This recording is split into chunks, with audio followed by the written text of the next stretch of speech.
Olá você, meu irmão, você, minha irmã, bom dia, bom dia, bom dia, como é que está você, tudo bem? Conosco aqui tudo ótimo, graças a Deus. Estamos aqui fazendo esta abertura do programa A Palavra Falada e fazemos você muito bem-vindo e bem-vinda nesta manhã. Manhã especial, né? Manhã de sexta-feira, dia 24 de janeiro de 2025. Digo especial porque cada dia é um dia especial na nossa vida e esse momento é um momento especial também para a leitura da palavra de Deus e a sua reflexão. Vamos à leitura, queridos irmãos, nós leremos hoje Marcos capítulo 3, versículo 13 a 19. Marcos 3, 13 a 19. Em Cristo Deus reconciliou consigo mesmo a humanidade. A nós ele entregou esta reconciliação. Proclamação do Evangelho de Jesus Cristo, segundo Marcos. Glória a vós, Senhor. Naquele tempo Jesus subiu ao monte e chamou os que ele quis, e foram até ele. Então Jesus designou 12, para que ficasse com ele e para enviá-los a pregar, com autoridade para expulsar demônios. Designou, pois, 12, Simão, a quem deu o nome de Pedro, Tiago e João, filho de Zebedeu, aos quais deu o nome de Boanerges, que quer dizer filho do trovão, André, Filipe, Bartolomeu, Mateus, Tomé, Tiago, filho de Alfeu, Tadeu, Simão, o cananeu, e Judas Iscariotes, aquele que depois o traiu. Palavra da salvação, glória a vós, Senhor. Queridos amados irmãos e amadas irmãs, nós vemos essa escritura aí, a chamada dos apóstolos, dos ministros do Evangelho de Jesus, para que eles pregassem o Evangelho. Então, todos esses 12 apóstolos foram chamados por Jesus, por um propósito, para a pregação da palavra, para a mensagem de Deus, a mensagem verdadeira de Deus. E nós vemos aí esta linha de autoridade. E essa linha de autoridade segue até os dias de hoje, sobre Pedro, que é o cabeça da igreja, ou seja, o Papa Francisco. E é assim que a igreja vem sendo desenvolvida através dessa linha de autoridade. E essa linha de autoridade só se recebe por imposição de mãos, para que aquele que é ungido dirija a igreja.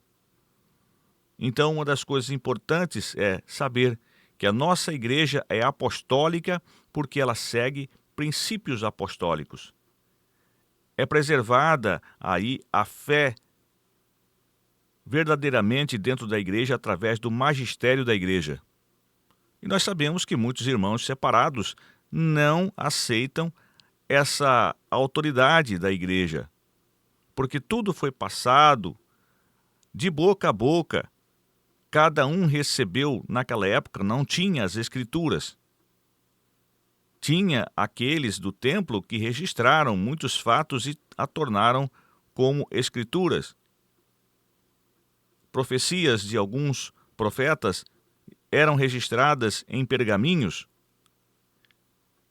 E naquela época nós sabíamos que as escrituras estavam sendo escritas na vida dos irmãos e das irmãs que viviam naquela época com os seus usos e costumes que nós chamamos de tradição.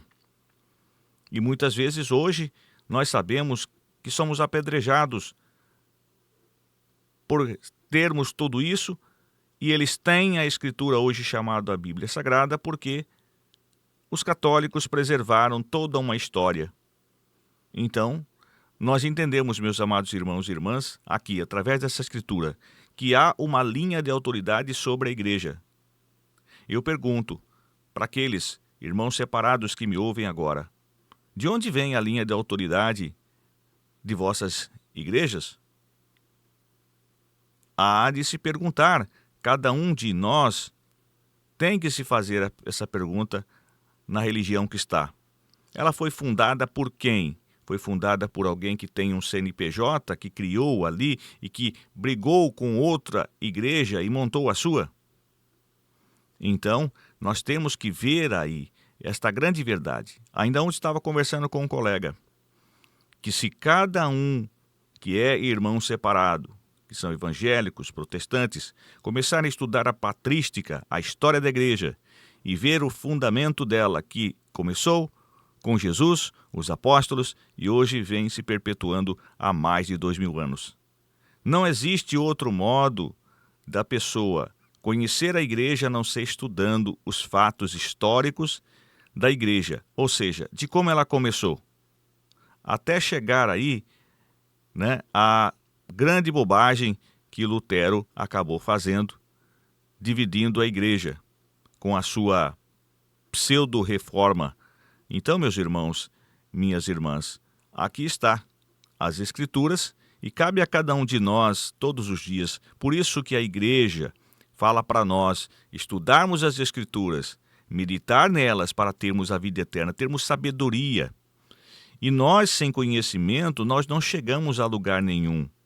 Porque se a gente, particularmente, não for buscar conhecimento, não for estudar, o que vai ser de nós? Seremos apenas marionetes na mão de pessoas, de homens, conduzindo um grupo de pessoas que é muito fácil conduzir quando não tem conhecimento? Então hoje nós temos a internet, nós temos bibliotecas aí vasta, né, com escrituras, a igreja tem essas bibliotecas. Hoje nós entramos aí em qualquer paróquia, nós sabemos aí que existem sacerdotes inteligentíssimos, pessoas de autoconhecimento. Vamos buscar conhecimento para não sermos levados a vento de doutrina, fora do conhecimento dos apóstolos, esses que receberam as autoridades de Jesus Cristo, né, sendo aí escolhido como verdadeiramente apóstolos, né, discípulos de Jesus. Então a gente sabe, meus irmãos, através da Escritura que abre nossa mente, esta grande realidade.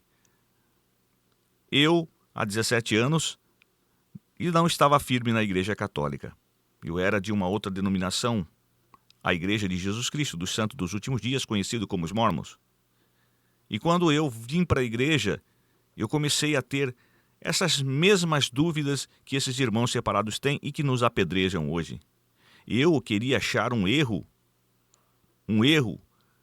dentro da Igreja Católica para apedrejá-la, e cada vez mais que eu aprofundava, querendo achar erro, achava só verdade. Então isso foi duro para mim, naquela época, porque eu tive que fazer um retrocesso na minha vida e olhar para frente, que eu estava vendo a Igreja Católica Apostólica Romana ali estampada nas Escrituras. E ainda hoje, nossos irmãos separados ainda querem fazer do seu modo, do seu jeito.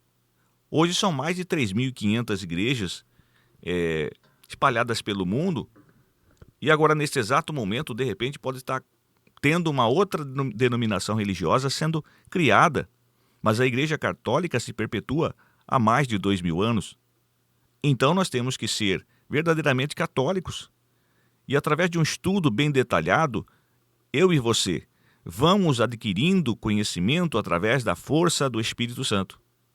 É Ele que nos dá o discernimento das coisas e nos ensina. E a igreja nos ensina a fazer outros exercícios espirituais, que não só a leitura da palavra de Deus e seu aprofundamento, acompanhada do catecismo da nossa igreja, mas também podemos rezar, orar, meditar cada dia mais essa palavra de Deus, para podermos aí alcançar a plenitude do conhecimento, atingirmos a plenitude da verdade. E a plenitude da verdade está dentro da igreja. Ora, meus irmãos, todos nós ainda precisamos estudar. Veja você a estatura do seu conhecimento. Será que nós não temos que aprender mais sobre a igreja? Quem de nós leu o Código de Direito Canônico? Quem de nós estudou aí de capa a capa o catecismo da igreja? Nós aprendemos o credo, o creio, que fala sobre tudo. Quando alguém, irmão separado, estiver na sua frente e perguntar: o que vocês acreditam? Leia para eles o credo, ou recite para eles o credo. É exatamente isso, e não saia disso.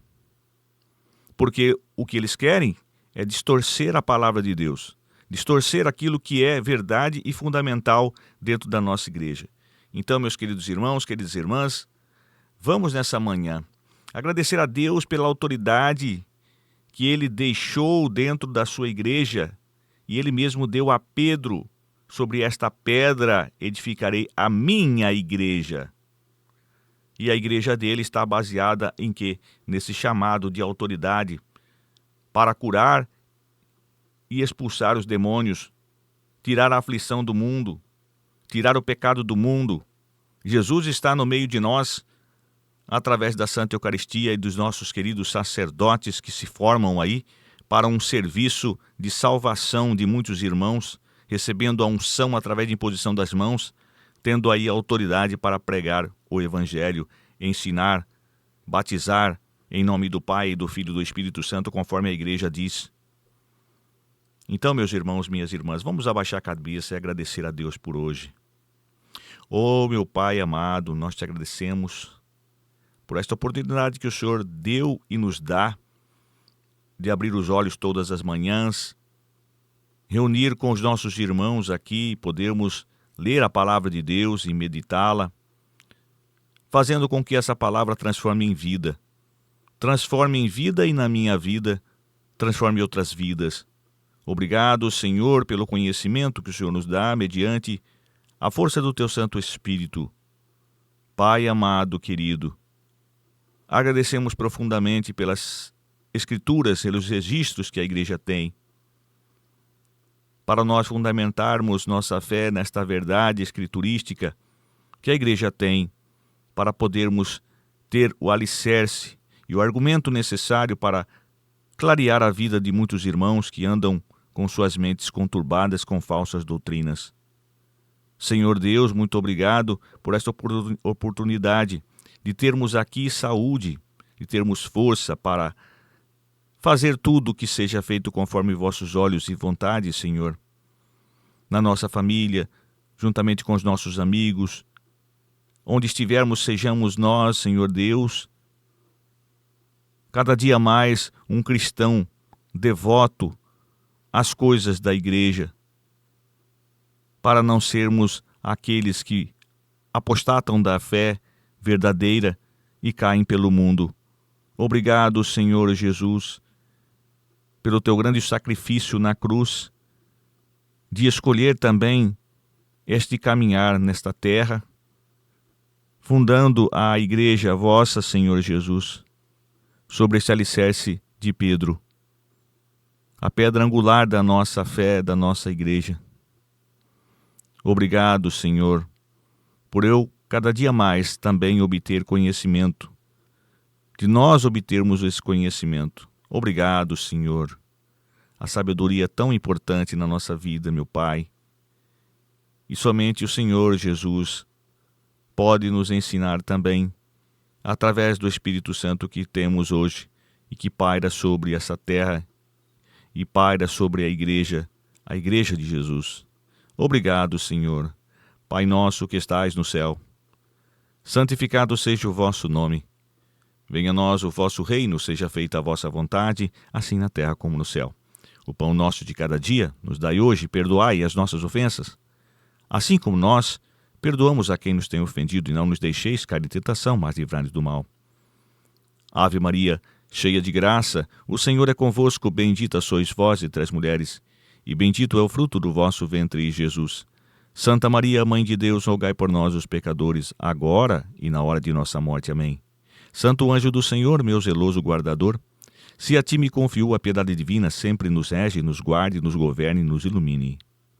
A cruz sagrada seja minha luz, não seja o dragão meu guia, retira a ti, Satanás, nunca me aconselhes coisas vãs, é mal que tu me ofereces, bebe tu mesmo os teus venenos. São Miguel Arcanjo, defendei-nos no combate e sede o nosso refúgio contra as maldades e as ciladas do demônio. Ordene-lhe Deus, instantemente o pedimos, vós, príncipe da milícia celeste, pela virtude divina, precipitai ao inferno a Satanás e a todos os espíritos malignos que andam pelo mundo tentando perder as almas. Amém. Louvado seja o nosso Senhor Jesus Cristo, para sempre seja louvado na minha e na sua vida, amado irmão, amada irmã. Desejo a você que nesta sexta-feira e sempre na sua vida, que você fique na paz, que você fique na alegria, que neste final de semana nós possamos ir às santas missas e podemos celebrar a vida no Senhor Jesus, celebrar a vida na alegria do Evangelho, celebrar a vida no seio da igreja, saindo da igreja, uma igreja que sai na caminhada para levar a verdade ao mundo, através da sua autoridade, levar o conhecimento através dos seus seguidores de Jesus, que somos todos nós. Um ótimo dia para vocês, que vocês sejam felizes, estaremos sempre juntos, todas as manhãs, às 7 horas da manhã, aqui no programa Palavra Falada, no YouTube. Bom dia para você!